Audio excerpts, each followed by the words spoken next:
Muy buenos días, ¿cómo estás? Katy Fernández te saluda. Es lindo saber que estamos juntos nuevamente, que estás allí para ver la palabra de nuestro Dios Creador. Quiero compartir en esta mañana contigo una perlita que la encontramos en Romanos capítulo 12, versículo 12. Y dice así: gozosos en la esperanza, sufridos en la tribulación y constantes en la oración. Te invito a que traigas tu Biblia y que oremos antes de abrirla. Amado Padre Celestial, te damos gracias por tu palabra que nos alienta y nos enseña el camino que debemos seguir. Y te pedimos que nos ayudes a ser gozosos en la esperanza, sufridos en la tribulación y constantes en la oración. Sé nuestro refugio, ayúdanos a correr a ti y a refugiarnos en la oración cada vez que la vida nos golpea. Ayúdanos, Padre, a buscarte siempre. Y te ruego por la fe de mis hermanos y la mía, no permitas que nada de este mundo jamás nos separe de tu camino de salvación. Dejamos en tus manos nuestros dolores, nuestros quebrantos, angustias, tristezas. Tómalas, Señor, y llénanos de ti. Llénanos de tu Espíritu Santo, y así sabremos qué pedirte. Y ahora, Padre, háblanos, que el mismo Espíritu que inspiró a los profetas nos ilumine para entender lo que querés decirnos. Y venid pronto a buscarnos, porque ya queremos volver a casa. En el nombre de Jesús, gracias Padre, te amamos. Amén. La lección para el miércoles 1 de agosto lleva por título El comienzo del ministerio de Pablo. En Hechos capítulo 9, versículo del 19 al 25, da la impresión de que después de su conversión, Pablo permaneció en Damasco por un tiempo antes de regresar a Jerusalén. Sin embargo, en Gálatas 1:17, Pablo añade que antes de ir a Jerusalén fue a Arabia, donde aparentemente vivió recluido durante cierto tiempo. Allí, en la soledad del desierto, Pablo tenía amplia oportunidad para estudiar y meditar con quietud.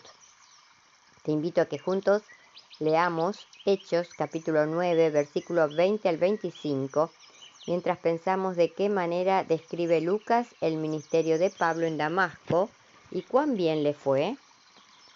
Leamos Hechos capítulo 9, versículos 20 al 25. Enseguida predicaba a Cristo en las sinagogas, diciendo que éste era el Hijo de Dios, y todos los que le oían estaban atónitos y decían: ¿no es este el que asolaba en Jerusalén a los que invocaban este nombre? Y a eso vino acá para llevarlos presos ante los principales sacerdotes. Pero Saulo mucho más se esforzaba y confundía a los judíos que moraban en Damasco, demostrando que Jesús era el Cristo. El objetivo original de Pablo al partir de Jerusalén con las cartas del sumo sacerdote eran los creyentes judíos que probablemente habían buscado refugio en las sinagogas de Damasco. Ahora, después de regresar de Arabia, llegó finalmente a las sinagogas no para arrestar a los creyentes, sino para multiplicarlos. No para calumniar a Jesús como un impostor, sino para presentarlo como el Mesías de Israel. ¿Qué habrá pasado por la mente de aquellos que, habiendo oído hablar de él solo como uno de sus perseguidores, ahora lo escuchaban dar testimonio de Jesús? ¿Qué otra cosa podían hacer más que maravillarse por lo que Saulo de Tarso había llegado a hacer y por lo que estaba haciendo por la iglesia? Probablemente no tenían idea de la influencia que este nuevo converso tendría al final. Al no poder contradecir a Pablo, algunos de sus oponentes conspiraron juntos para quitarle la vida.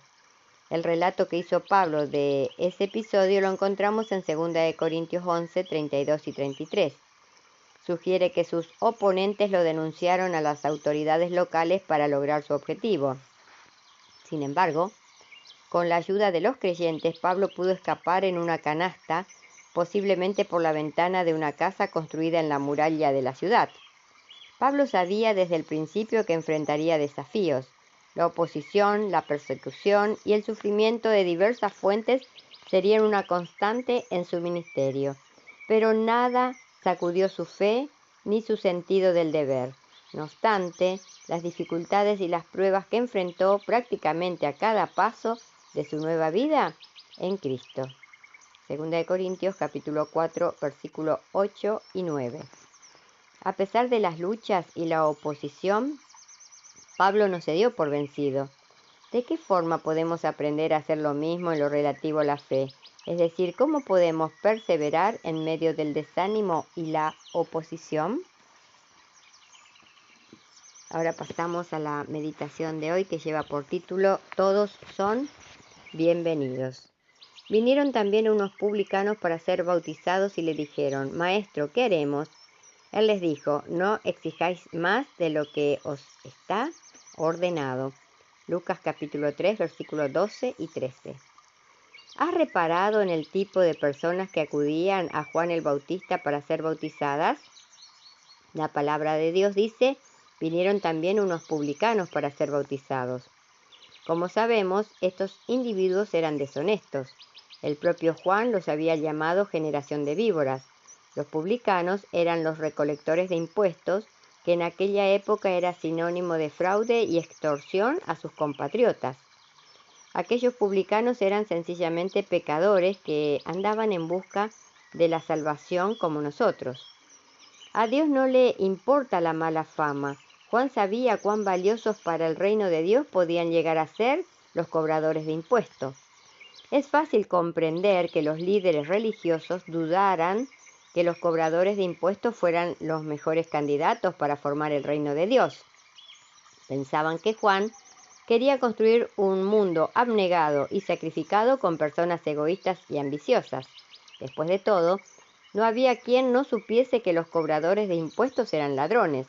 Sus pecados eran tan obvios que no hacía falta que los confiesen. Los demás ya lo sabían por ellos. Ya lo sabían y hablaban de ellos. Apuntar con el dedo acusador puede ser indicio de tener una respetabilidad farisaica, que cree que solo deben ser bautizadas personas como uno. Quienes así juzgan a los demás piensan que son el tipo ideal de personas para establecer el reino de Dios, el modelo al que los demás deben aspirar, el tipo de personas que debe llenar los bancos de la iglesia. A diferencia de muchos de nosotros, Juan sabía que a las personas no se les debe tratar como son, porque se las hará peor de lo que son. Debe tratárselas como pueden llegar a ser. Y así llegarán a ser lo mejor que son, y así llegarán a ser de lo mejor de lo que son. Como ocurre con todos los cristianos, cuando los publicanos fueron bautizados, dejaron sus corazones quebrantados bajo las aguas del Jordán. Veían con lágrimas en los ojos que las arremolinadas aguas del río arrastraban sus pecados. Sus corazones estaban llenos de gozo y felicidad. Sabían que posiblemente al cruzar el camino encontrarían fariseos cuya confesión había sido más de labios que de corazón, y no les importaba, porque estaban dispuestos a cargar su cruz. En este nuevo día que tienes por delante puedas pensar, ¿te inquietan algunas personas que son llamadas a unirse a la iglesia? La iglesia está preparada y fue organizada para recibir a los peores pecadores, como Pablo, que, ya siendo apóstol, todavía se consideraba el primero de los pecadores. 1 de Timoteo 1:15.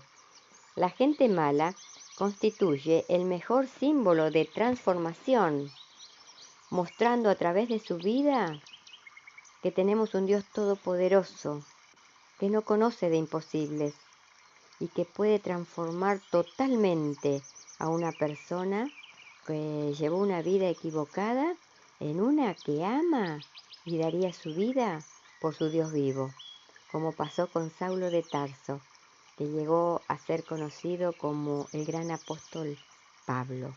que dio su vida por su Señor. Y recordemos hoy también, si nuestras palabras no ayudan, no confortan, no hacen bien o no alegran, que nuestro Dios Todopoderoso nos libre de pronunciarlas. Que tengas un muy bendecido día. Y te invito para que mañana volvamos a encontrarnos, si Dios quiere. Y gracias, de verdad, muchas gracias, porque estás ahí, acompañándome.